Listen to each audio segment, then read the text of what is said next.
Hello students, मेरा नाम विनीत पांडे। आप देख रहे हैं 2 पाई क्लासेस। बच्चों, क्लास 9th में वर्क एंड एनर्जी को एनसीईआरटी बुक से हम लोग पढ़ रहे थे और इस वीडियो में हम स्टार्ट करेंगे सेक्शन 11.2.1 फॉर्म्स ऑफ एनर्जी। इसके पहले के वीडियोस अगर आपने नहीं देखे, सभी तरीके की एक्टिविटीज और जो भी एनसीईआरटी में टॉपिक्स यहाँ पर दिए हैं, जो एनसीईआरटी आपसे बात करना चाहता है, हर एक टॉपिक को, हर एक लाइन को एनसीईआरटी की मैंने बहुत डिटेल में समझाया हुआ है। यूट्यूब पे टाइप करिए work and energy NCERT by 2 pi classes, ठीक है ना।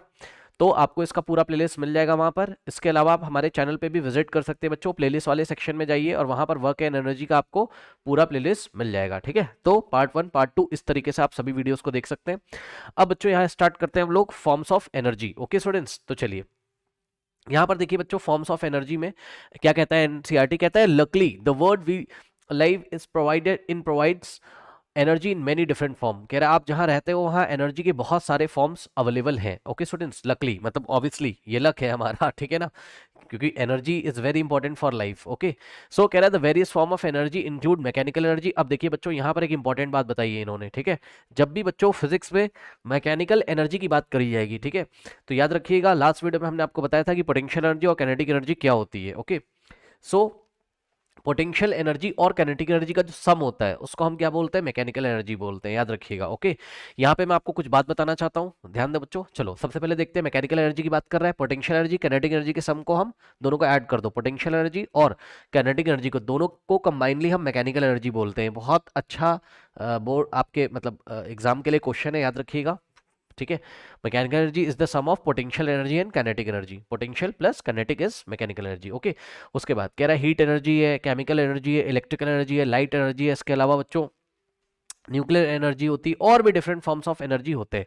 क्लास 9 में हमें कौन सा पढ़ना है, क्लास 9 में हमें ओनली बच्चों पोटेंशियल एनर्जी और काइनेटिक एनर्जी के बारे में पढ़ना है, यानी कि क्लास 9 में हमको केवल मैकेनिकल एनर्जी के बारे में यहाँ पर पढ़ना है, ठीक है। ओके, ध्यान रखिएगा। अब यहाँ पर थोड़ा सा मैं आपको बताना चाहता हूँ मैकेनिकल एनर्जी के बारे में। यहाँ पे देखिए बच्चों, देखिए आपने पढ़ा हुआ है लास्ट क्लासेस में कि काइनेटिक एनर्जी क्या होती है, एनर्जी ड्यू टू मोशन। मतलब अगर किसी बॉडी के पास कोई बॉडी अगर मोशन कर रही है तो उसके पास जो एनर्जी होती है वो कहलाती है काइनेटिक एनर्जी। और पोटेंशियल एनर्जी, जब किसी बॉडी को against the gravity work done करके हम उसकी पोजीशन में चेंज करते हैं, ठीक, किसी बॉडी को, जैसे बॉडी नीचे रखी, इसको उठा के हम यहाँ तक लाए तो हमने एक वर्क डन किया, वही work done as a potential energy इसमें स्टोर हो गया। यानी कि जब किसी बॉडी की पोजीशन में आप चेंज करते हो तो हम बोलते हैं उसके पास ग्रेविटेशनल पोटेंशियल एनर्जी है। इसी तरीके से अगर किसी बॉडी के शेप या साइज में हम चेंज करते हैं, जैसे कि कोई बलून लिया और उसको हमने प्रेस कर दिया इस तरीके से, ठीक, तो किसी बॉडी के शेप और साइज में जो चेंज करते हैं, उस शेप या साइज में चेंज होने के कारण उसके पास जो एनर्जी आती है, ठीक है भाई, बलून का, आप बलून को ऐसा प्रेस किया आपने तो आपने उसके ऊपर वर्क डन किया ना, तो जितना वर्क डन किया वही as a elastic potential energy उसमें स्टोर हो जाता है, ठीक। तो ये होती है आपकी काइनेटिक एनर्जी और पोटेंशियल एनर्जी, ठीक है ना। बच्चों, कभी कभी ऐसा हो सकता है, ध्यान से चेक करिएगा, यहां पर देखिए क्या लिखा है आपकी बुक में। आपकी बुक में लिखा है mechanical energy is equals to kinetic energy और plus potential energy. Last classes में मैंने आपको काइनेटिक एनर्जी का फॉर्मूला भी बताया है, जिन बच्चों को नहीं पता है तो काइनेटिक एनर्जी का जो फॉर्मूला होता है वो होता है 1/2 m इंटू वी स्क्वायर। 1/2 तो नंबर है, आपको पता है 1/2 एक नंबर है, कांस्टेंट है, कांस्टेंट मतलब कोई नंबर है। m क्या है, mass of the body. v क्या है, बॉडी की स्पीड है। v क्या है, बॉडी की स्पीड या बॉडी की वेलोसिटी आप बोल सकते हो। बॉडी अगर स्ट्रेट लाइन में चल रही है तो जो बॉडी की वेलोसिटी वही बॉडी की स्पीड है, ठीक। अच्छा, तो बच्चों ध्यान से चेक करो, किसी बॉडी के पास काइनेटिक एनर्जी तब होगी जब उसके पास वेलोसिटी होगी। वेलोसिटी का होना यहाँ जरूरी है ना, कि बॉडी मोशन कर रही होगी, ठीक है ना। क्योंकि अगर v की वैल्यू 0 हो गई, जैसे कि बच्चों ये देखिए एक बॉल है मान लीजिए मेरे पास, और ये बॉल मैंने हाथ में लेके रखा हुआ है ऐसे, इस तरीके से बस, तो अभी v कितना है, 0 है, ठीक, इसकी वेलोसिटी 0 है, तो v की वैल्यू 0 रखो, काइनेटिक एनर्जी कितनी हो जाएगी, 0। तो ये, लेकिन क्या इसके पास पोटेंशियल एनर्जी है, पोटेंशियल एनर्जी का मैंने आपको फॉर्मूला बताया था, potential energy is equals to क्या होता है, mgh, ठीक। क्या इसके पास पोटेंशियल एनर्जी, हाँ, क्योंकि इसको ग्राउंड से मैंने h हाइट पे ऊपर रखा हुआ है इस तरीके से, ठीक। तो अगर हाइट होगी ग्राउंड के रिस्पेक्ट में, इसके पास अगर हाइट होगी किसी ऑब्जेक्ट के पास तो इसके पास पोटेंशियल एनर्जी होगी। तो अभी इसके पास पोटेंशियल एनर्जी है लेकिन इसकी काइनेटिक एनर्जी कितनी है, 0 है, ध्यान रखिएगा, ठीक। यहाँ पे देखिए मैं क्या करूंगा, मैकेनिकल एनर्जी निकालूंगा ये बॉल की, ठीक, ये ग्राउंड है और इस बॉल को हमने एक हाइट पे रख दिया है, h हाइट पे, यहाँ पे ले आके इस बॉल को हमने रख दिया है, ठीक। तो यहाँ जो मैकेनिकल एनर्जी होगी, ठीक, वो होगी क्या, काइनेटिक तो कितनी होगी, 0। क्यों, क्योंकि v की वैल्यू कितनी है, 0 है। v की वैल्यू कितनी बच्चों, 0 है, ठीक। तो v की वैल्यू 0 होने की वजह से काइनेटिक एनर्जी हो गई 0। बट इसके पास कुछ ना कुछ पोटेंशियल एनर्जी होगी, कितनी होगी, mgh होगी, ठीक। मास ऑफ द बॉल, g क्या है, एक्सक्लेशन ड्यू टू ग्रेविटी, और h क्या है, जितनी हाइट पे बॉल को रखा हुआ है आपने, ठीक।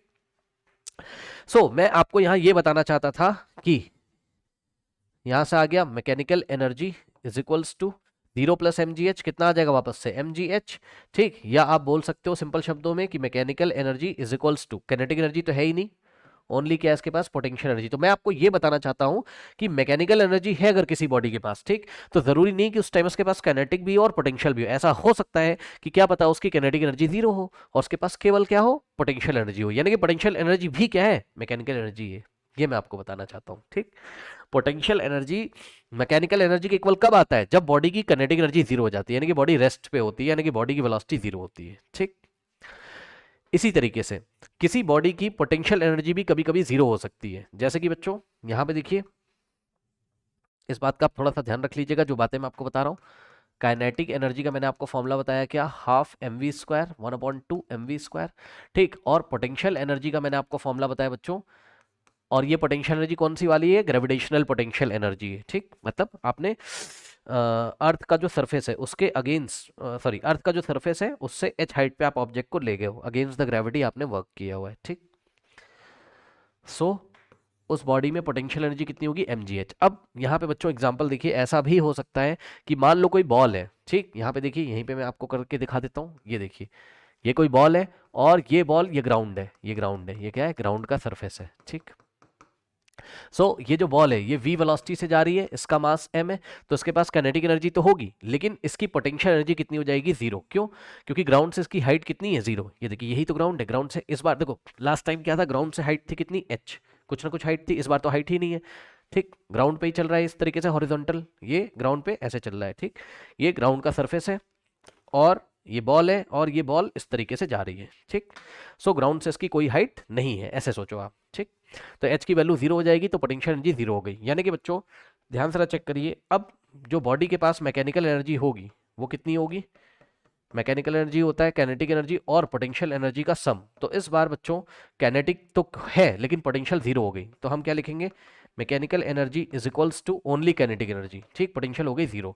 तो कहने का ये मतलब है कि अगर किसी के पास ओनली काइनेटिक एनर्जी हो, किसी बॉडी के पास ओनली काइनेटिक एनर्जी हो, ठीक, तो हम बोलेंगे हाँ उसके पास मैकेनिकल एनर्जी है, यानी कि काइनेटिक एनर्जी मैकेनिकल एनर्जी के एक्जैक्टली तब इक्वल हो जाती है जब पोटेंशियल एनर्जी कितनी होती है, 0 होती है, ठीक। इसी तरीके से जो पोटेंशियल एनर्जी वो भी एक तरीके की मैकेनिकल एनर्जी है, मतलब पोटेंशियल एनर्जी मैकेनिकल एनर्जी के इक्वल तब हो जाती है जब बॉडी की काइनेटिक एनर्जी कितनी होती है, 0 होती है, ठीक।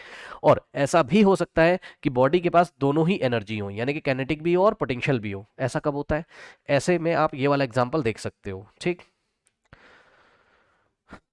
मान लीजिए ये नीचे ग्राउंड है और ग्राउंड से h हाइट पे टेबल रखी हुई है, ऑब्वियसली मतलब टेबल का टॉप है h हाइट पे, ठीक। यहाँ पे मैं बना देता हूँ, ये देखिए डायग्राम कहाँ पे बनाऊं,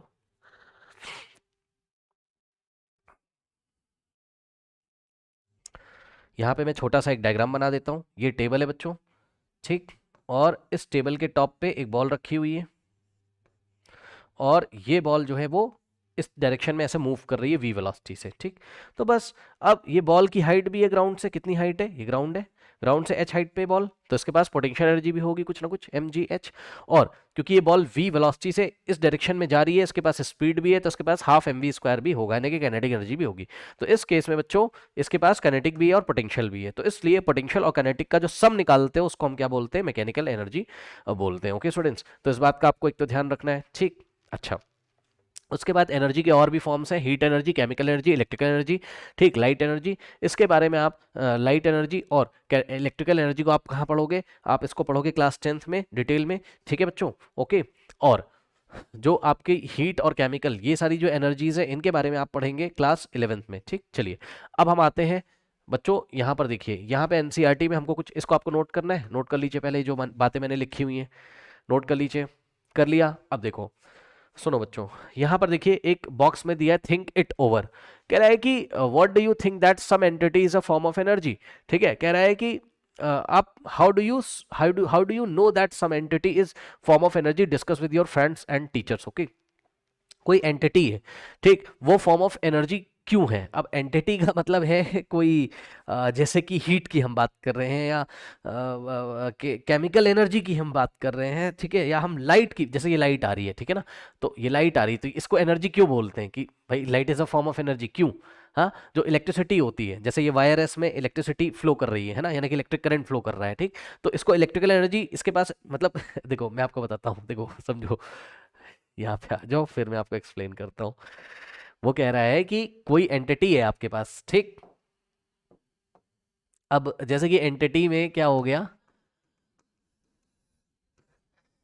फॉर एग्जाम्पल मैं आपको एग्जांपल यहाँ देना चाहता हूँ, एंटिटी में हो गया मान लो मूविंग इलेक्ट्रॉन्स, चलो चलते हुए इलेक्ट्रॉन्स का जो ग्रुप है मूविंग इलेक्ट्रॉन्स, पता है आपको, बता ही देता हूँ मैं आपको, चलो ध्यान से।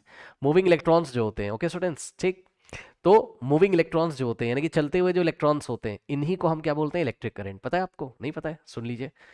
इलेक्ट्रॉन तो पता होगा ना, एटम में 3 सब एटॉमिक पार्टिकल होते हैं, इलेक्ट्रॉन, प्रोटॉन, न्यूट्रॉन, मतलब मोटी मोटी बात बोले तो एटम 3 सब एटॉमिक पार्टिकल से मिलकर बना है, प्रोटॉन, इलेक्ट्रॉन और न्यूट्रॉन, ठीक। सो इलेक्ट्रॉन अगर कहीं पे चल रहे होते हैं, मोशन कर रहे होते हैं, ठीक, ये इलेक्ट्रॉन से बच्चों इस तरीके से, ठीक, और इलेक्ट्रॉन जिस डायरेक्शन में चल रहे होते हैं, ये इलेक्ट्रॉन के मोशन की डायरेक्शन है, इलेक्ट्रॉन मान लो ऐसे चल रहे हैं, ठीक। सो इलेक्ट्रिक करंट की डायरेक्शन मानी जाती है इलेक्ट्रॉन के जस्ट ऑपोजिट। अब मेरी बात ध्यान सुन लेना पहले, तो इलेक्ट्रिक करंट इस डायरेक्शन में चल रहा होगा, इलेक्ट्रिक करंट को हम आई से दिखाते हैं, कैसे दिखाते हैं, इलेक्ट्रिक करंट को हम कैसे शो करते हैं, स्मॉल आई से, क्लास 10th में आप डिटेल में पढ़ोगे। अब सुनो बच्चों, ये जो चलते हुए इलेक्ट्रॉन है, ठीक, जिधर इलेक्ट्रॉन चलते हैं उसके ऑपोजिट डायरेक्शन में इलेक्ट्रिक करंट का फ्लो माना जाता है। अब कुछ बच्चे सोच रहे होंगे ऐसा क्यों माना जाता है, अरे भाई मान लिया गया फिजिक्स में, बस क्लास 10 में डिटेल में पढ़ाऊंगा, टेंशन मत लो। बस आप ये समझो कि अगर कहीं पे इलेक्ट्रिक करंट फ्लो कर रहा होगा, ठीक, तो इसका मतलब इलेक्ट्रॉन फ्लो कर रहे होंगे, इलेक्ट्रॉन चल रहे होंगे, ठीक।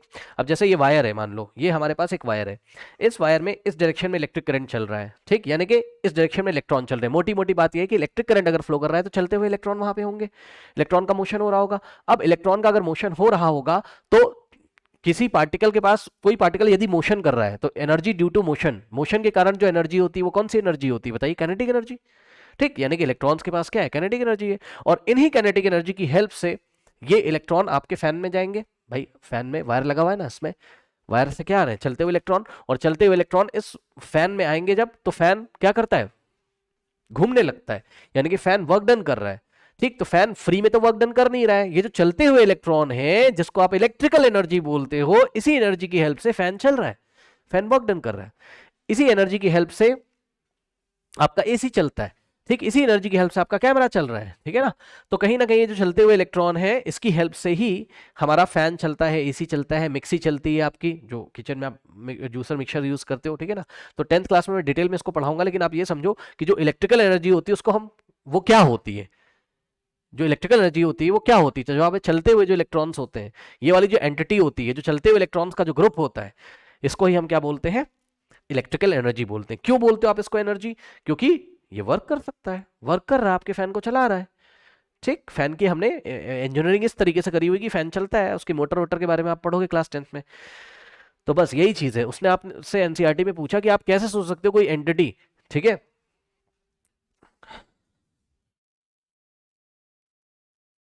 एनर्जी, तो जवाब है अगर कोई एंटिटी, जैसे कि यहाँ पे ग्रुप ऑफ इलेक्ट्रॉन्स की एंटिटी है, ठीक, चलते हुए ग्रुप ऑफ इलेक्ट्रॉन्स की एंटिटी, तो कोई एंटिटी यदि वर्क कर सकती है तो उसमें एनर्जी होती है, क्योंकि आपने पढ़ा हुआ है कोई भी ऑब्जेक्ट अगर वर्क कर सकता है, या किसी भी ऑब्जेक्ट के अंदर अगर वर्क करने की कैपेबिलिटी होती है, तो हम बोलेंगे क्या, कि वो एनर्जी पॉसेस करता है। ओके स्टूडेंट्स, तो ये एक एग्जांपल हो गया, करेक्ट, यस।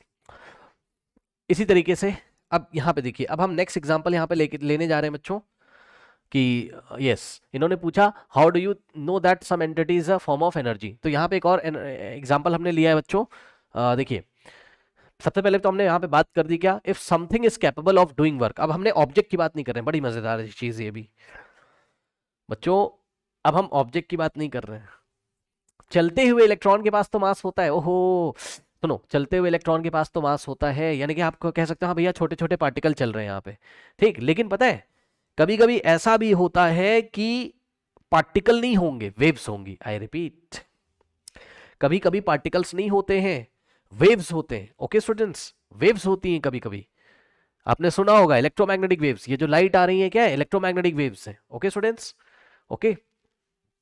ये जो साउंड है जो मैं बोल रहा हूं, जो साउंड निकल रहा है मेरे वोकल कॉर्ड से, यहाँ से जो लेरिंग्स वाइब्रेट करती है, यहाँ से जो साउंड निकलता है, ठीक। सो साउंड भी क्या है, एक तरीके का वेव है, ठीक है। अब वेव क्या होती है हम आपको साउंड वाले चैप्टर में डिटेल में पढ़ाएंगे, उसकी आप टेंशन मत लो, लेकिन आप ये समझो कि जो वेव्स होती हैं, है ना, वेव्स में कोई पार्टिकल नहीं होता है, वेव्स में कोई पार्टिकल नहीं होता है, लेकिन वेव्स क्या कंटेन करती हैं, एनर्जी कंटेन करती हैं, ठीक है।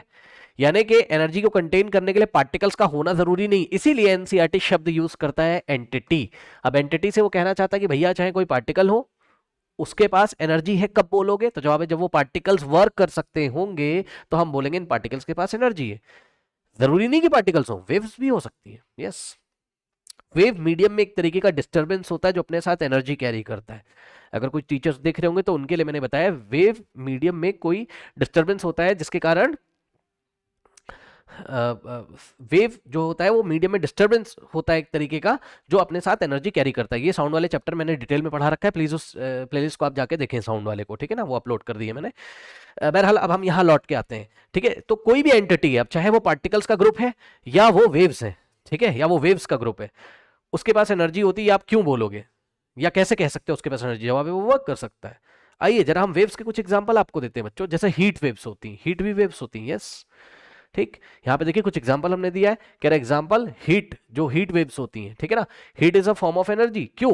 क्योंकि हीट की हेल्प से आप क्या कर सकते हो, हीट की हेल्प से आप वर्क कर सकते हो, ठीक है, नहीं कर सकते हो वर्क, हीट की हेल्प से आप वर्क डन कर सकते हो, ठीक है, या हीट वर्क कर सकती है। यहां पे देखिए किस तरीके से, अभी यहां पर कुछ एयर के पार्टिकल्स हैं,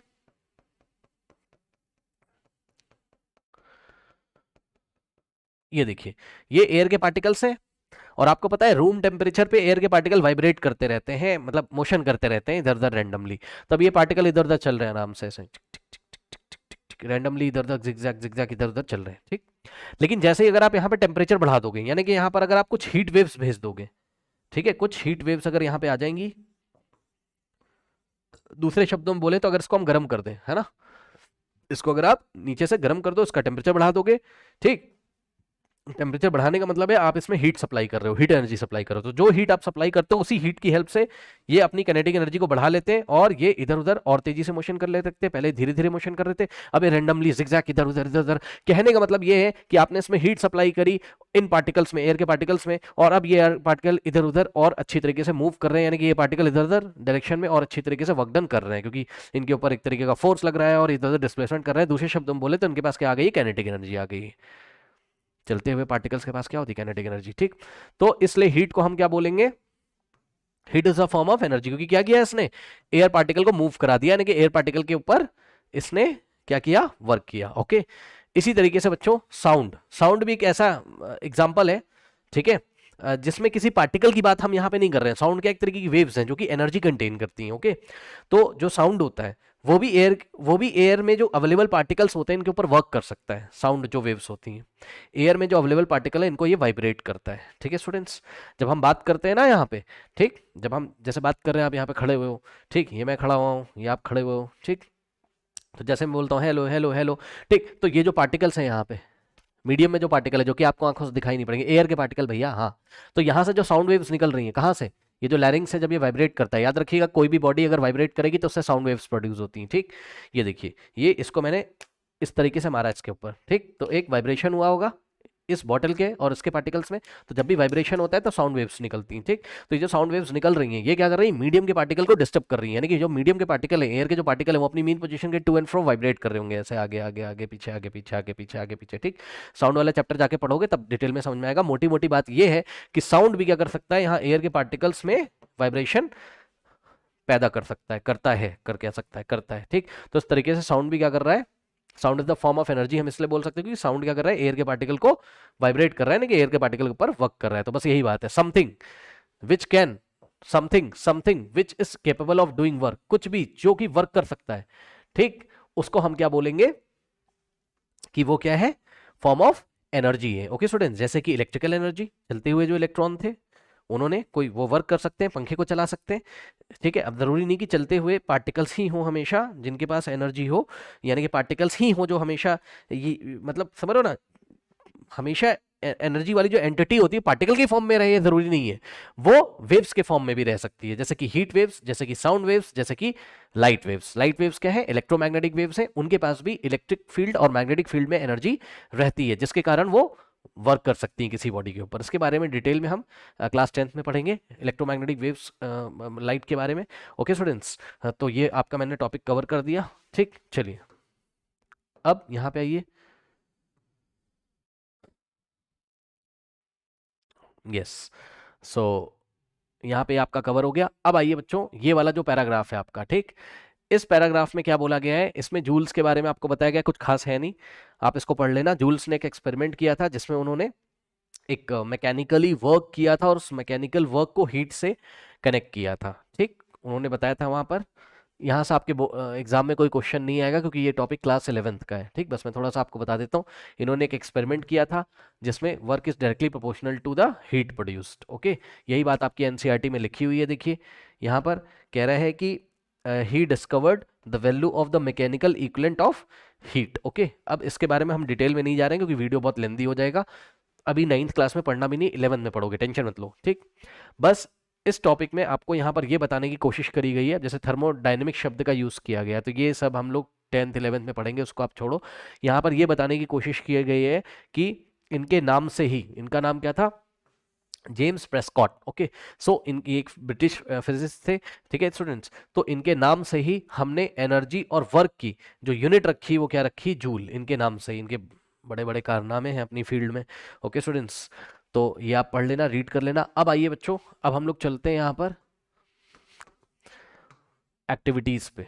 ओके, नाउ स्टूडेंट्स, अब हम लेते हैं एनसीईआरटी की एक आपकी एक्टिविटी 11.6। तो इसको मैं आपको एक्सप्लेन करता हूँ। ऊपर हेडिंग लगी हुई काइनेटिक एनर्जी, यानी कि ये लोग इंट्रोड्यूस कराना चाहते हैं काइनेटिक एनर्जी। तो आइए पहले मैं आपको ये बताना चाहता हूँ कि सभी एक्टिविटीज 11.6 11.7 में आपको ये लोग बताना चाहेंगे एनसीईआरटी में कि काइनेटिक एनर्जी भाई क्या होती है। तो सुनिए ध्यान से बच्चों, energy due to its motion, मैंने आपको पहले भी बताया है।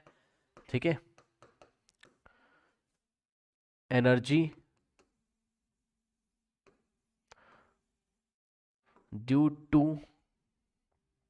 इट्स मतलब कोई बॉडी होगी उसके बारे में हम बोल रहे हैं। Energy possess due to the motion of the body, या energy due to its motion, बहुत आसान शब्दों में बोले, is known as kinetic energy. अब ये क्या बात हो गई बच्चों? देखिए आसान शब्दों में समझिए, कोई बॉडी यदि मोशन कर रही है, चलती हुई बॉडी के पास जो एनर्जी होगी उसको काइनेटिक एनर्जी बोला जाता है। बस, चलती हुई कोई बॉडी होगी बच्चों, यानी कि चलती हुई का मतलब है अगर कोई बॉडी मोशन कर रही है तो उसके पास अगर कोई, उसके पास जो एनर्जी होती है उसको नाम फिजिक्स में दिया गया काइनेटिक एनर्जी। ठीक, अब इस काइनेटिक एनर्जी की हेल्प से ये जो चलती हुई बॉडी है ये वर्क कर सकती है। ठीक, एग्जाम्पल छोटा सा मैं आपको देता हूँ।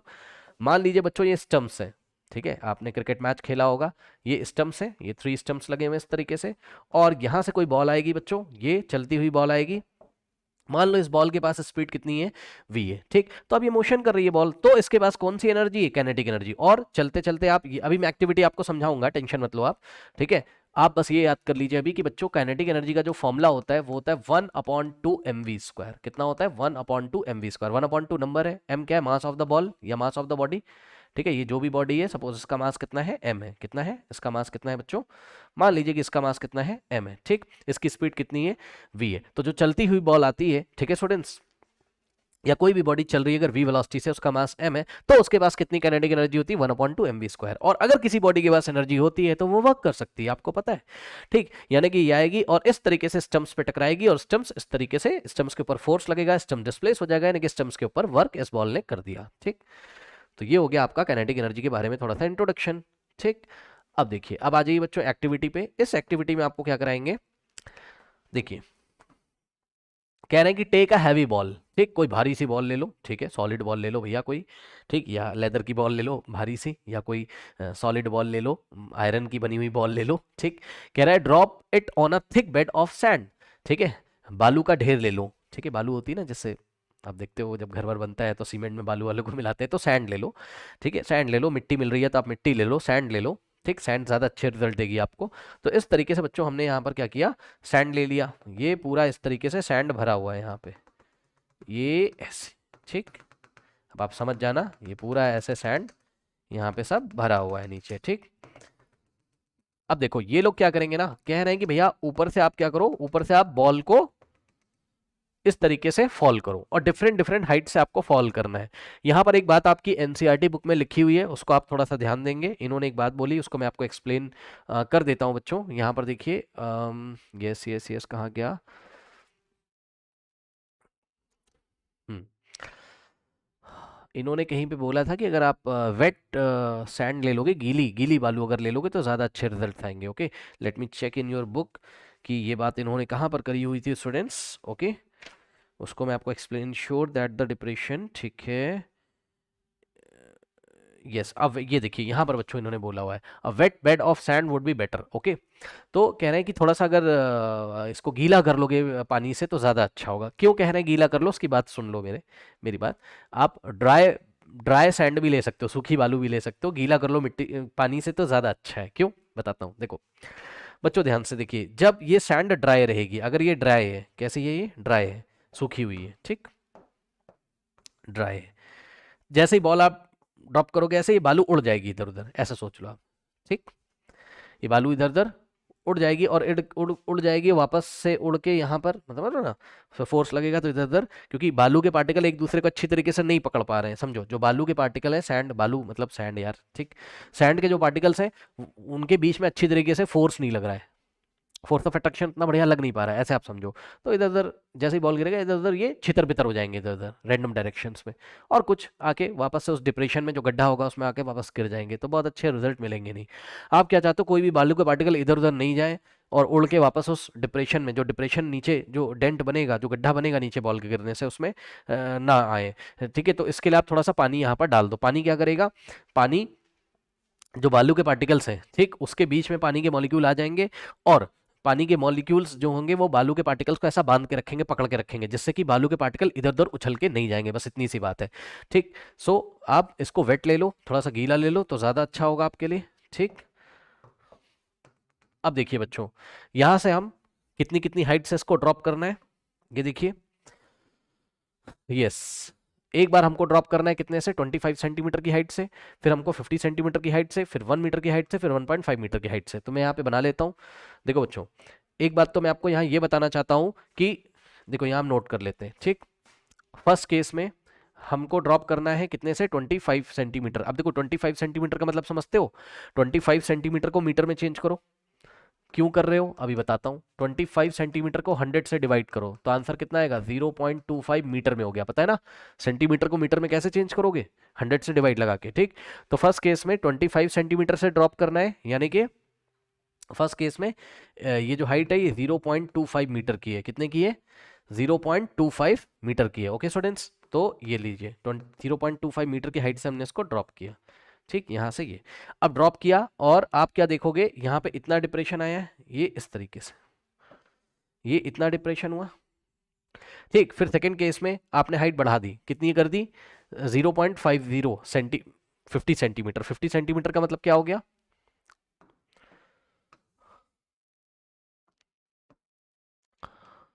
50 सेंटीमीटर का मतलब हो गया 0.5, है ना भाई। इसको 100 से डिवाइड करो, 0.5 मीटर आ जाएगा, यानी कि आपने इसकी डबल हाइट ले ली इस बार। ठीक, 0.25 का डबल 0.5 होता है। तो सेकंड केस में यहाँ से आप इसको, ये पहले बॉल यहाँ से फॉल करा रहे थे, अब यहाँ से फॉल करा रहे हैं। ठीक, ये इस तरीके से।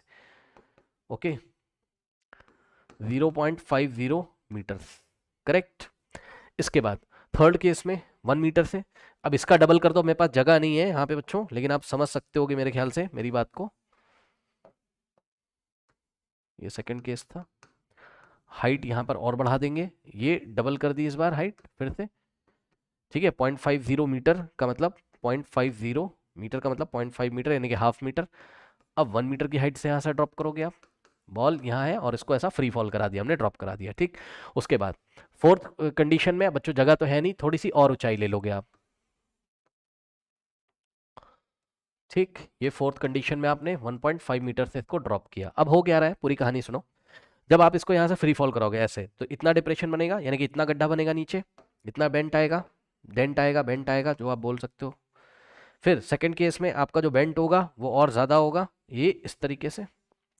ठीक, नेक्स्ट केस में आपका जो बेंट आएगा, जो डिप्रेशन बनेगा आपका नीचे वो और ज्यादा आएगा, और लास्ट केस में जो आपका बेंट आएगा वो और ज्यादा आएगा। लास्ट केस में ये इस तरीके से बेंट आएगा। ठीक, ओके स्टूडेंट्स। सो ये बॉल पहले यहाँ थी, यहाँ गिर जाएगी, यहाँ पे आके रुक जाएगी, ये यहाँ थी फिर यहाँ पे आके रुक गई, ठीक, और ये यहाँ पे और यहाँ पे आके रुक गई, ठीक, और ये यहाँ पे थी, अब ये बॉल यहाँ पे आके इस तरीके से रुक गई। ओके स्टूडेंट्स, तो यहाँ पर क्या हो रहा है, कंपेयर द, देखिए पढ़ लेते हैं थोड़ा सा आपकी बुक में क्या कह रहा है। पढ़ने से पहले एक बात और बताना चाहता हूँ, आपका एक कॉन्सेप्ट क्लियर करना चाहता हूँ। बच्चों देखिए, अगर किसी बॉडी का मास m है, आई रिपीट, अगर किसी बॉडी का मास m है इस एक्टिविटी में, थोड़ा सा आप पहले ये देख लो आके, ये सरफेस है, ग्राउंड का सरफेस है ये, और कोई बॉल है या कोई भी बॉडी जिसका मास m है, और आप क्या करते हो, इस बॉल को, ये देखिए ये ग्राउंड है इस तरीके से, ठीक, और इस ग्राउंड पे कोई बॉल रखी है, ऑब्जेक्ट रखा है जिसका मास m है, ठीक, तो इसको अगर आप इस सरफेस से h हाइट पे ले जाओगे अगेंस्ट द ग्रेविटी, क्योंकि ग्रेविटेशनल फोर्स इसको कहां खींचना चाहता है, नीचे, तो आपको एक फोर्स लगा के इसको h हाइट तक ले जाना होता है, ये ऐसे 1 2 3, ठीक।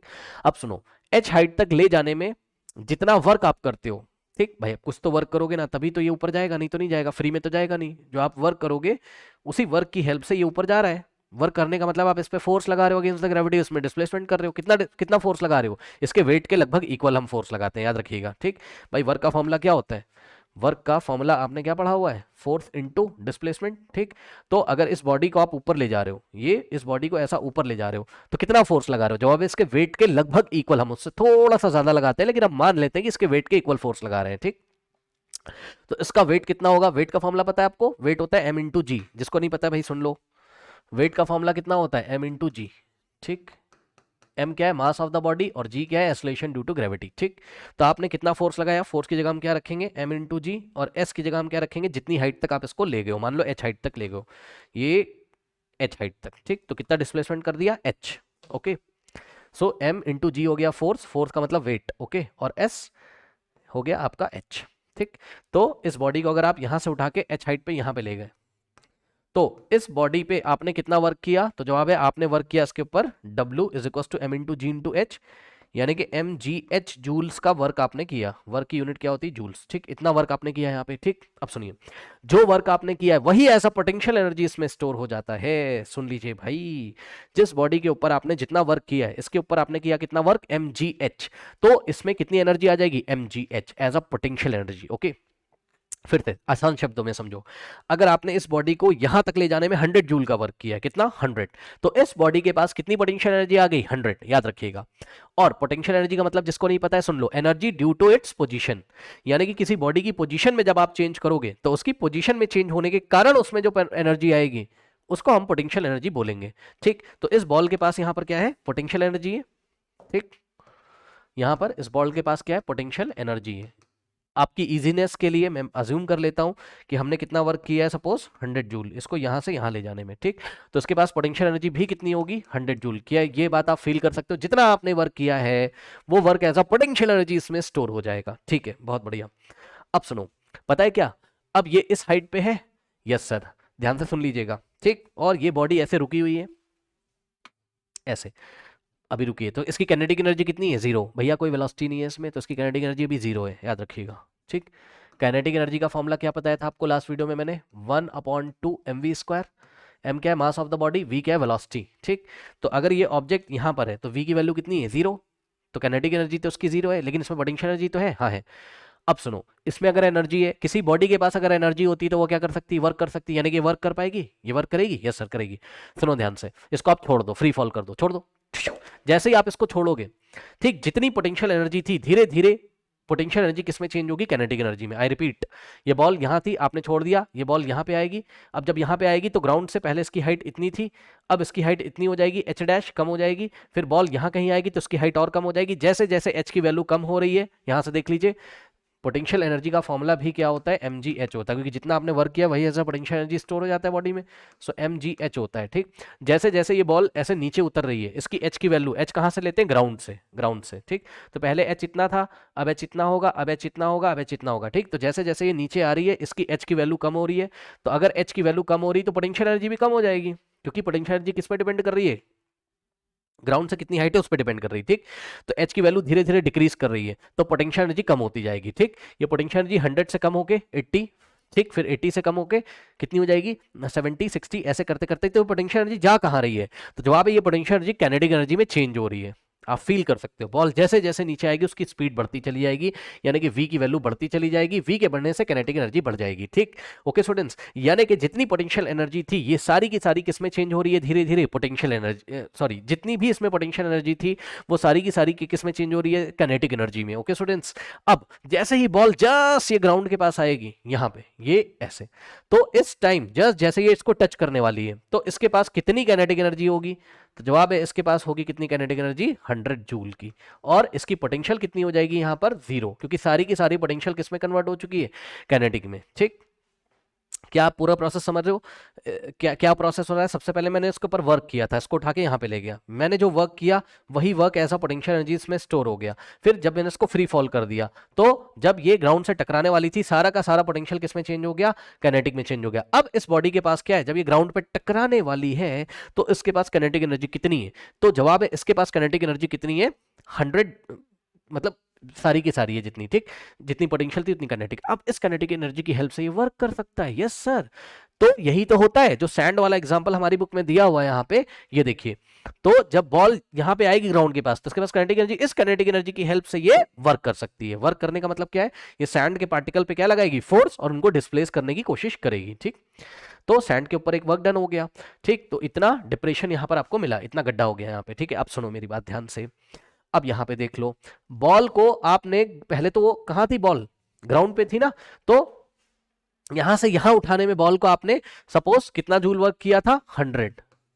तो इसमें पोटेंशियल एनर्जी भी कितनी थी? 100, ठीक। और वही पोटेंशियल एनर्जी किसमें चेंज हो गई? काइनेटिक एनर्जी में। यानी कि जब बॉडी यहां पर आई है नीचे तो इसके पास काइनेटिक एनर्जी कितनी होगी? 100। अब ये 100 जूल से वर्क कर सकती है, ठीक। मोशन कर रही है ना बॉडी, अभी मोशन में है, जस्ट जब टकराने वाली होती है तो उसके पास काइनेटिक एनर्जी होगी, सारा पोटेंशियल काइनेटिक में चेंज हो गया।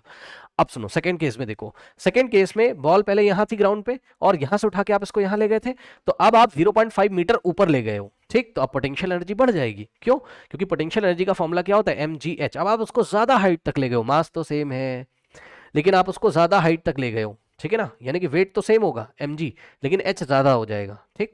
तो अब आपने ज्यादा वर्क किया है, इसको यहां से यहां तक ले जाने में ज्यादा वर्क किया है। लेट अस से आपने 200 जूल का वर्क किया है। कितना? 200 जूल का वर्क किया है, ठीक है स्टूडेंट्स। तो अगर आपने इसको 200 जूल का वर्क किया है तो अब इसके पास पोटेंशियल एनर्जी कितनी है? 200 जूल, ठीक। अब इसके पास पोटेंशियल एनर्जी कितनी है? 200 जूल।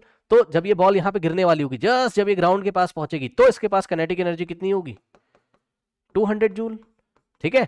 तो अब ये कितना वर्क कर सकती है? 200 जूल। ओके स्टूडेंट्स, यानी कि जितना डिप्रेशन था उसका लगभग डबल डिप्रेशन यहाँ पे आपको मिलेगा। अब एग्जैक्टली मैं कैलकुलेशंस नहीं कर रहा हूँ, ठीक है ना, लेकिन आपको ज्यादा डिप्रेशन यहाँ पे ज्यादा बेंट मिलेगा, आपको ज्यादा डेंट मिलेगा, आपको ज्यादा गड्ढा हो जाएगा यहाँ पर, क्योंकि ये बॉल के पास अब ज्यादा काइनेटिक एनर्जी है। ओके स्टूडेंट्स, क्यों सर, क्यों ज्यादा है? क्योंकि आपने स्टार्टिंग में ज्यादा वर्क किया था, उसको ज्यादा हाइट तक ले गए थे। जितना आप वर्क करोगे, सीधी सी बात है, इसको जितना हाइट तक ले जाओगे, कम हाइट तक ले गए, कम वर्क डन किया तो कम पोटेंशियल एनर्जी, ज्यादा हाइट तक ले जाओगे तो ज्यादा पोटेंशियल एनर्जी, क्योंकि ज्यादा वर्क करना पड़ेगा ज्यादा हाइट तक ले जाने के लिए। तो जितना ज्यादा आप वर्क करोगे वही work as a potential energy इसमें स्टोर हो जाएगा, और वही पोटेंशियल एनर्जी काइनेटिक एनर्जी में चेंज होता है, और वही काइनेटिक एनर्जी की हेल्प से ये सैंड के ऊपर वर्क करता है, ठीक है स्टूडेंट्स।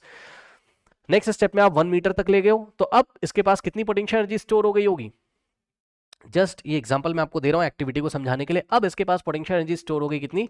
400 जूल, ठीक। तो अब ये नीचे जब गिरेगा तो इसके पास यहां पर आके काइनेटिक एनर्जी कितनी हो गई? 400 जूल। तो अब ये कितना वर्क कर सकता है? 400 जूल। तो ज्यादा वर्क करेगा तो ज्यादा डिप्रेशन आएगा। फिर आप इसको ले गए 1.5 मीटर। ओके स्टूडेंट्स, तो 1.5 मीटर ले गए तो अब इसके पास कितनी हो गई आपके पास? हम्म बल्कि मेरे को ना क्या करना चाहिए यहाँ पर, हर एक 0.5 पे मैं 100 का बढ़ा रहा हूँ, ठीक है। ओके, तो यहाँ पर कितना होना चाहिए? 500। यहाँ 300 लेना चाहिए मुझे। हालांकि आप ना कैलकुलेशंस पे मत जाओ बच्चों, है ना, बस मैं एक जस्ट बात आपको बता रहा हूँ, कैलकुलेशन पे मत जाइए, ठीक है। 0.25 के गैप पे मैंने 100 बढ़ाया, ठीक। फिर 0.5 के गैप पे मुझे 200 बढ़ाना चाहिए, हाँ ठीक है 200 ही बढ़ाना चाहिए था, 400। तो 0.25 के गैप पे मुझे 200 बढ़ाना चाहिए था, 400, ठीक है। ओके, और फिर से यहाँ पर 0.5 पे तो 200 ही मुझे बढ़ाना चाहिए, ना कि कितना हो जाएगा 600। ठीक है, बहरहाल हम एग्जैक्टली कैलकुलेशंस पे नहीं जा रहे। अब आप देखो बच्चों जरा ध्यान से यहाँ पे, ओके। सो अब यहाँ पे 600 जूल की पोटेंशियल एनर्जी है, और नीचे आएगा तो इसके पास यहाँ पर जब आएगा तो काइनेटिक एनर्जी कितनी हो जाएगी 600। अब ये 600 जूल से वर्क कर सकता है और ज्यादा डिप्रेशन मिलेगा। बस अब यही सारे क्वेश्चन यहाँ पे आपको पूछे हुए हैं, ठीक है। अब इसका आंसर आप दे दीजिए। कह रहा है ensure that all the depressions are distinctly visible. ठीक, हाँ, मतलब ऑब्वियसली कह रहा है जब बॉल गिरेगी तो उसको आराम से उठाना, जिससे कि आपको, मतलब ऐसा नहीं कि बहुत दम लगा दिया आपने उसमें, बहुत फोर्स लगा दिया, सारा डिप्रेशन हिल विल गया, उसका शेप खराब हो गया डिप्रेशन का, ऐसा नहीं है। जेंटली बॉल को उठाना है जिससे कि आपको हर एक डिप्रेशन साफ साफ दिखाई पड़े। ठीक, mark the depression to the indicated height from which the ball was dropped. Okay, तो जिस हाइट से बॉल को ड्रॉप किया गया था, ठीक, वहां से आपको डिप्रेशन को टोटल मेजर कर लेना है यहाँ पे। ठीक है, ये वाली पूरी डेप्थ बता रहा है, ये वाली। ठीक, लेकिन मोटी मोटी बात ये है कि आपको बस डिप्रेशन देखना है। ठीक, डिप्रेशन सबसे ज्यादा कहाँ हुआ है। कह रहा है कंपेयर देयर डेप्थ्स। ठीक, इनकी डेप्थ को कंपेयर करो, तो सबसे ज्यादा डेप्थ आपको कहाँ मिलेगी, लास्ट वाले में। ये देखिए, ठीक, सबसे ज़्यादा डेप्थ आपको लास्ट वाले में मिलेगी। क्यों, which of them is the deepest. ठीक, सबसे डीपेस्ट कौन सा है, लास्ट वाला। जब हमने कितनी हाइट से फेंका था, फेंका नहीं मतलब फ्री फॉल किया 1.5।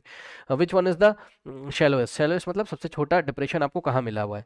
ठीक, वो कहाँ मिला आपको, स्टार्टिंग में, जब आपने 0.25 मीटर की हाइट से इसको ड्रॉप किया था। ठीक, कह रहा what has cause the ball to make deeper dent. ठीक, बॉल को डीपर डेंट क्यों मिला है, तो जवाब है बॉल को डीपर डेंट इसलिए मिला है लास्ट वाले केस में, क्योंकि इस बॉल के पास सबसे ज्यादा काइनेटिक एनर्जी थी। क्यों, क्योंकि इसको आपने अगेंस्ट द ग्रेविटी इस तरीके से वर्क किया था, तो उसमें सबसे ज्यादा पोटेंशियल एनर्जी स्टोर हो गई थी। क्योंकि इसको 1.5 मीटर की हाइट पे ले जाने पर, ग्राउंड से 1.5 मीटर की हाइट पे ले जाने पर हमको ज्यादा वर्क यहाँ पे करना पड़ा था। ओके स्टूडेंट, जितना ज्यादा आप वर्क करोगे, अब हम यहाँ ग्राउंड का लेवल ना सैंड का लेवल मान रहे हैं, ये भी समझ लेना। ये जो सैंड का लेवल है इसको हमने ग्राउंड का लेवल मान लिया, जस्ट फॉर कन्वीनियंस। ओके, तो सबसे ज्यादा बच्चों यहाँ पर डीपर डेंट लास्ट वाले केस में, क्योंकि सबसे ज्यादा काइनेटिक एनर्जी इसके पास थी, क्योंकि आपने इसको अगेंस्ट द ग्रेविटी उठाने में सबसे ज्यादा वर्क किया था, वही work as a potential energy इसमें स्टोर हो गया था, और वही पोटेंशियल एनर्जी अब वापस काइनेटिक एनर्जी में आ जाएगी जब ये बॉल नीचे आएगी।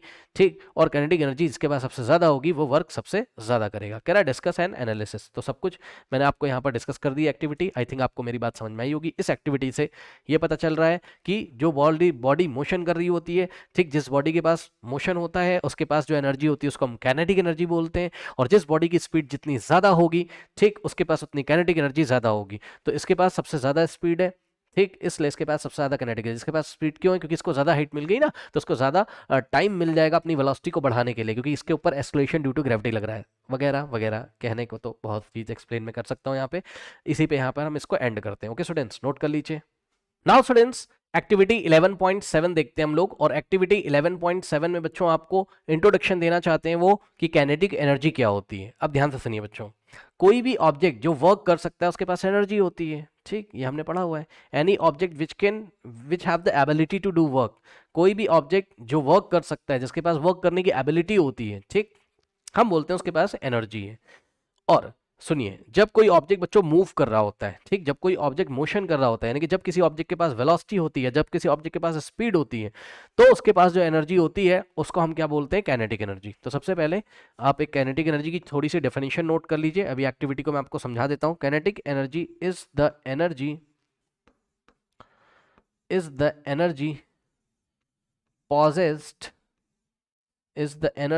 possessed by a body due to its motion, is the energy possessed by the object due to its motion। ठीक, किसी ऑब्जेक्ट के मोशन, जब कोई ऑब्जेक्ट मोशन कर रहा होता है तो वो वर्क कर सकता है। अब वर्क कर सकते हैं तो उसके पास कोई एनर्जी है। अब कौन सी एनर्जी है, उसको नाम दे दिया हमने काइनेटिक एनर्जी। जैसे एग्जांपल के तौर पे मान लीजिए एक बॉल है बच्चों, ठीक, और सामने ये स्टंप्स लगे हुए हैं। तो ये बॉल है, इसका मास कितना है, m है, और ये v स्पीड से जा रही है। ये v स्पीड से ऐसे मोशन कर रही, तो जाके स्टंप पे वर्क करेगी। यस, जाके स्टंप के ऊपर फोर्स लगा सकती है, स्टंप को डिस्प्लेस कर सकती है।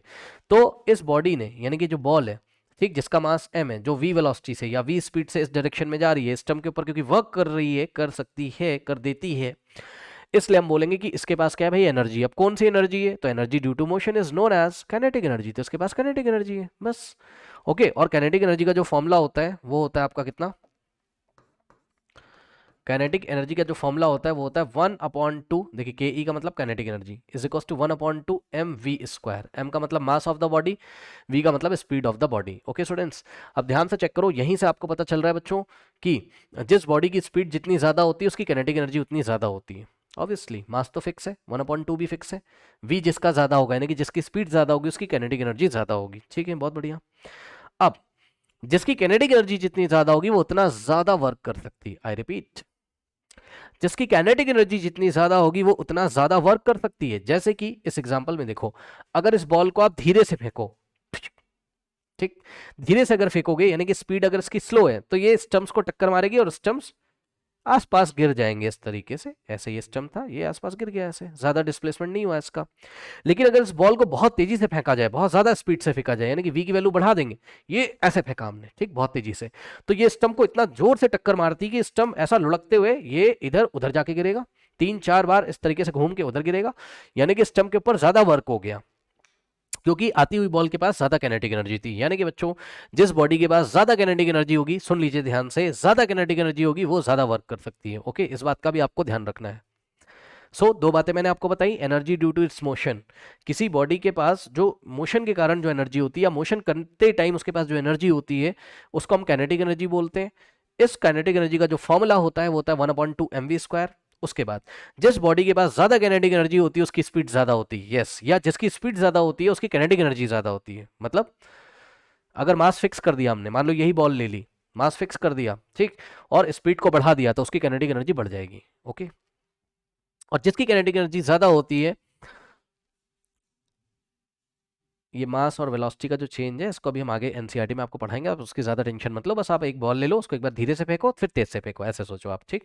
तो जब ज्यादा तेजी से फेंकोगे तो स्पीड उसकी क्या होगी, बढ़ जाएगी, काइनेटिक एनर्जी उसकी बढ़ जाएगी, और जिसकी काइनेटिक एनर्जी ज्यादा होगी या जिस टाइम उस बॉल की काइनेटिक एनर्जी ज्यादा होगी वो ज्यादा वर्क कर सकती है। बस सिंपल सी बात है, ठीक, इतनी बात समझ में आ गई। अब इस एक्सपेरिमेंट में आ जाइए, ठीक। देखिए कह रहा है set up the apparatus as shown in the figure, place a wooden block of known mass in front of the trolley at a convenient fixed distance। ठीक, तो बच्चों ये एक ट्रॉली है और ट्रॉली को पीछे से, ये देखिए पीछे से ये फिक्स कर दिया मास ताकि ट्रॉली कहीं पीछे ना चली जाए, गिर ना जाए कहीं, है ना, हाथ से छूट जाएगी तो गिर जाएगी, और इसमें इस तरीके से स्ट्रिंग बांध ली है। अब देखो यहाँ एक ब्लॉक रखा है, इसको डॉट डॉट से दिखाया गया एनसीईआरटी में, ये देखिए डॉट डॉट डॉट डॉट से दिखाया गया और ये सॉलिड लाइन से दिखाया गया है। वो ये कहना चाहते हैं, समझो जरा बच्चों, यहाँ से हमने एक स्ट्रिंग बांध दी है, ये ट्रॉली है और ट्रॉली में एक स्ट्रिंग बांध दिया है, स्ट्रिंग मतलब धागा, और यहाँ पुली लगी हुई है, फ्रिक्शनलेस पुली, इसका फ्रिक्शन कितना है, 0 है, ठीक। यहाँ पे यानी कि स्मूथली आराम से रोल कर सकती है, रोटेशनल मोशन कर सकती है इस तरीके से। यहाँ पे हमने एक पैन लगाया हुआ है और इस पैन में हम क्या करेंगे, वेट, पैन मतलब तराजू जैसा होता है ना जिसमें सब्जी तौलते हो, आप जाते हो बाजार में देखते हो सब्जी तौलता है, वैसा एक पैन लगा रखा है, और इस पैन में हम क्या करेंगे, मास ला के रखेंगे, ठीक, रखिए। जैसे ही मास रखोगे, आप भी इतने समझदार हो कि क्या होगा, इस मास, सपोज आपने कितना मास रखा, एम मास रखा, ठीक, तो जब आप एम मास रखोगे तो इसका वेट कहाँ लगेगा, नीचे की डायरेक्शन में, एम जी। वेट क्या होता है, बॉडी का वेट कितना होता है भैया, बॉडी का वेट होता है एम इंटू जी, लास्ट चैप्टर में पढ़ा हुआ था। ओके, बॉडी का वेट कितना होता है बच्चों, बॉडी का जो वेट का फॉर्मूला होता है कितना होता है, बॉडी का जो वेट होता है वो कितना होता है, mass into acceleration due to gravity, M into G, ठीक, यानी कि जी तो फिक्स है, जितना ज्यादा मास यहाँ रखते जाओगे वेट उतना ज्यादा लगेगा। वेट भी एक तरीके का क्या होता है, फोर्स होता है, यस सर होता तो है, ठीक। तो जितना ज्यादा फोर्स ऐसे नीचे लगेगा ये स्ट्रिंग खींचेगी, और स्ट्रिंग खींचेगी तो ट्रॉली आगे चलेगी, पहले तो ये आप सोचो, ठीक, सोच लिया। अब सुनो, जब ये ट्रॉली आगे चलेगी तो यहाँ जो ब्लॉक रखा हुआ है इस ब्लॉक को ये धक्का मारेगी ऐसे, जब ये चलेगी, जैसे ही आपने यहाँ वेट रखा, वेट का मतलब है मास रखा, तो उसका वेट नीचे लगेगा और ये आके इस ब्लॉक को टक्कर मारेगी, ब्लॉक ऐसा खिसक जाएगा आगे, ठीक। और आगे ये स्टॉपर भी लगा हुआ है, ये देखिए ये पुली का जो है स्टॉपर, ये ब्लॉक को नीचे नहीं गिरने देगा कभी, इस बात का भी ध्यान रखिएगा, ठीक। गिर भी जाएगा तो क्या कर लोगे आप, एक्सपेरिमेंट देखो, एक्सपेरिमेंट ये है बच्चों कि आपने यहाँ मास एम रखा, ठीक। अब मान लो जब आपने मास यहाँ एम रखा, थोड़ा समझिएगा जरा, यहाँ पे एम मास रखा आपने, ठीक। तो मान लो ये ट्रॉली आके यहाँ पे रुक गई, देखिए ये ट्रॉली यहाँ पे थी पहले और ये अब यहाँ पे आके रुक गई, मतलब ये ब्लॉक जो है वो यहाँ पे आके ऐसे स्टॉप हो गया, मतलब इसने इसको टक्कर मारी, ब्लॉक, ये ब्लॉक यहाँ रुक गया और ट्रॉली यहाँ के रुक गई ऐसे। फिर आपने मास यहाँ डबल कर दिया, मान लो मास 2m कर दिया, या दूसरे शब्दों में बोले मास बढ़ा दिया। ठीक है भाई, पहले यहाँ आपने रखा था मान लो 0.25 किलोग्राम, अब आपने रखा 0.50 किलोग्राम, यानी कि 0.5 किलोग्राम, मास डबल कर दिया आपने। ठीक है, ऐसे सोचो। तो जब मास डबल कर दोगे तो वेट भी क्या हो जाएगा, डबल हो जाएगा। वेट डबल हो जाएगा तो अब ज़्यादा फोर्स लगेगा इसके ऊपर, तो ये ज़्यादा अच्छी तरीके से ऐसा आगे खींचेगी। हाँ, अब ये क्या करेगी, अभी मैं आपको टेक्निकली भी समझाऊंगा, ज़्यादा टेंशन मत लो आप। ठीक, अब क्या करेगी, ये जो ट्रॉली यहाँ से चलना शुरू करेगी इस बार, और यहाँ ना रुक के अब ये यहाँ तक आ जाएगी, थोड़ा और दूर चली जाएगी। तो ये क्या हो रहा है, ट्रॉली क्या कर रही है, वर्क कर रही है। आई रिपीट, ट्रॉली क्या कर रही है, वर्क कर रही है। किसके ऊपर, इस ब्लॉक के ऊपर वर्क नहीं कर रही, बताओ। या कि इसको टक्कर मारती है ऐसे और इस पे फोर्स लगता है तो ये आगे डिस्प्लेस हो जाता है। पहले ये यहीं तक जा रहा था, अब ये यहां तक चला जाता है ब्लॉक। ठीक, यानी कि सेकंड केस में डिस्प्लेसमेंट ज्यादा हो रही है। तो सेकंड केस में जो ट्रॉली है वो इस ब्लॉक को धक्का मारते हुए यहां तक ले आती है, मान लीजिए। ठीक, तो सेकंड केस में डिस्प्लेसमेंट ज्यादा हो रहा है। अगर डिस्प्लेसमेंट ज्यादा हो रहा है तो सेकंड केस में वर्क ज्यादा हो रहा है। ठीक, यानी कि सेकंड केस में ट्रॉली ने ज्यादा वर्क किया है। तो सेकंड केस में ट्रॉली ने अगर ज्यादा वर्क किया है तो क्यों, चलती हुई ट्रॉली है ना, तो चलती हुई ट्रॉली के पास कौन सी एनर्जी होगी, बताइए, काइनेटिक एनर्जी। यानी कि सेकंड केस में ट्रॉली के पास ज्यादा काइनेटिक एनर्जी थी, इसलिए ट्रॉली ने सेकंड केस में ब्लॉक के ऊपर ज्यादा वर्क किया, ब्लॉक को ज्यादा डिस्प्लेस कर दिया। ओके ओके, तो ये आपको थोड़ा बहुत समझ में आया होगा। अब एक बात और बताता हूं, ट्रॉली के पास ये एनर्जी आ कहां से रही है, काइनेटिक एनर्जी फ्री में एनर्जी आ जा रही है क्या, एनर्जी फ्री में तो आ नहीं जाएगी कहीं से। तो ये ट्रॉली के पास एनर्जी कहां से आ रही है, तो अब पूरी कहानी सुनिए, एनर्जी कहां से आ रही है, सुनिए ध्यान से। जब आपने ये जो मास m था स्टार्टिंग में, ये देखिए मास m था, ये ग्राउंड है, ये ग्राउंड का लेवल है, और पहले ये मास m यहां था। अब आपने उठा के इसको यहां पे रख दिया, हाइट m, ये h हाइट है सपोज।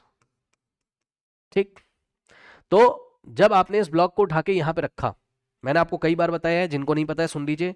जब किसी ब्लॉक को या किसी मास m को हम अगेंस्ट द ग्रेविटी उठाते हैं इस तरीके से, तो हम इसके ऊपर क्या करते हैं, एक तरीके का वर्क डन करते हैं। भाई वर्क करोगे तभी तो ऊपर जाएगा। और कितना वर्क करते हैं उसके ऊपर, mgh। जिन्होंने लास्ट वाली एक्टिविटीज वीडियोस नहीं फॉलो करें, जाके देखिए। जब हम अगेंस्ट द ग्रेविटी किसी ऑब्जेक्ट को इस तरीके से उठाते हैं तो हम इसके ऊपर कितना वर्क करते हैं, mgh। m क्या है, मास, g क्या है, एक्सेलरेशन ड्यू टू ग्रेविटी, और h क्या है, हाइट है। ठीक, तो किसी बॉडी के ऊपर अगेंस्ट द ग्रेविटी आप कितना वर्क करते हो, उसको h हाइट तक ले जाने में mgh आप वर्क करते हो, और यही work as a potential energy इसमें स्टोर हो जाता है। आई रिपीट, यही work as a potential energy इसमें स्टोर हो जाता है। तो जैसे ही आपने उठा के इस पैन में रखा, तो इस पैन वाले सिस्टम में कितनी एनर्जी आ गई, mgh। पैन का मास अभी हम इग्नोर कर रहे हैं, ठीक है। कोई टीचर अगर देख रहा हो तो ये सब बातें इग्नोर करो, बच्चों को समझाने के लिए बहुत ही आसान भाषा में। यहाँ पे देखिए mgh। ओके स्टूडेंट्स, तो mgh एनर्जी इसमें आ गई पैन में। जैसे ही आप अपना हाथ हटाते हो, क्या होगा, ये जो पोटेंशियल एनर्जी किसमें चेंज होने की कोशिश करेगी, काइनेटिक में, क्योंकि अभी ऑब्जेक्ट कहाँ जाएगा, वेट की वजह से नीचे। तो जितनी पोटेंशियल एनर्जी थी वो किसमें चेंज जाएगी। प्लीज एक्टिविटी 11.6 देख के आइए, पहले जाइए 11.6 देख के आइए, नहीं देखा है तो ज्यादा अच्छा समझ में आएगा। ठीक, तभी इसके पास कितनी पोटेंशियल एनर्जी है, mgh। ठीक है, जैसे ही आप इसको हाथ हटाओगे अपना, तो ये नीचे आने की कोशिश करेगा, यानी कि इसकी पोटेंशियल अब किसमें चेंज हो रही है, काइनेटिक में, और स्ट्रिंग इससे कनेक्टेड है। ठीक, तो ये जो एनर्जी है, ये एनर्जी यहां पे ट्रांसफर होगी, इस पुली को मिलेगी, या दूसरे शब्दों में बोले तो ये जो पैन है इस पे फोर्स लगाएगा, ये फोर्स स्ट्रिंग के थ्रू यहां ट्रांसमिट होगा और इसको फोर्स मिलेगा। फोर्स मिलने का मतलब है एनर्जी मिल रही है इसको।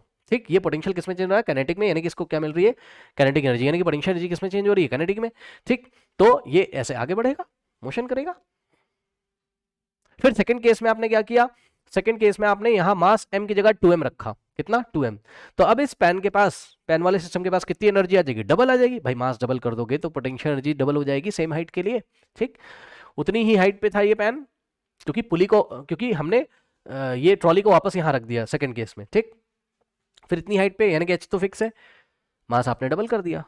ठीक, सो कितना वर्क डन करोगे इस बार आप, mgh नहीं करोगे, 2mgh करोगे, m की जगह हम 2m रख देंगे, मास डबल कर देंगे।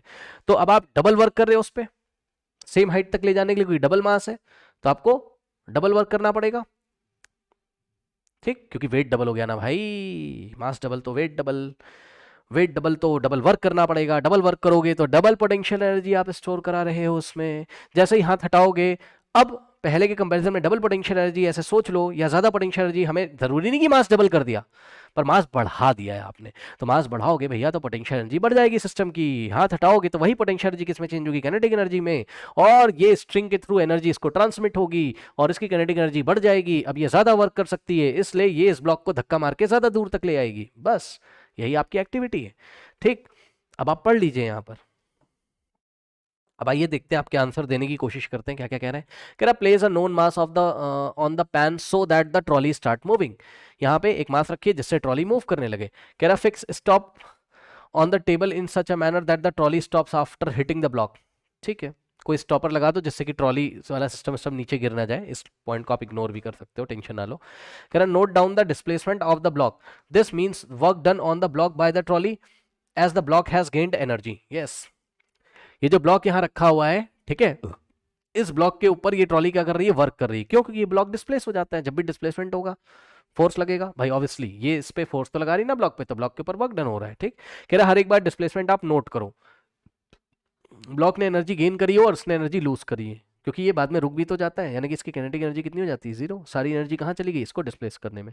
ठीक, यानी कि इसके ऊपर वर्क डन करने में। ओके, सो कह रहा from where does this energy come. हाँ, ये जो बात इसने पूछी, from where this does this energy come, ये एनर्जी कहाँ से आती है, कौन सी एनर्जी, जो ट्रॉली के पास एनर्जी आ रही है वो एनर्जी कहाँ से आ रही है, जिसकी वजह से ये ब्लॉक के ऊपर वर्क कर रहा है। तो भैया वो एनर्जी आ रही है यहां से।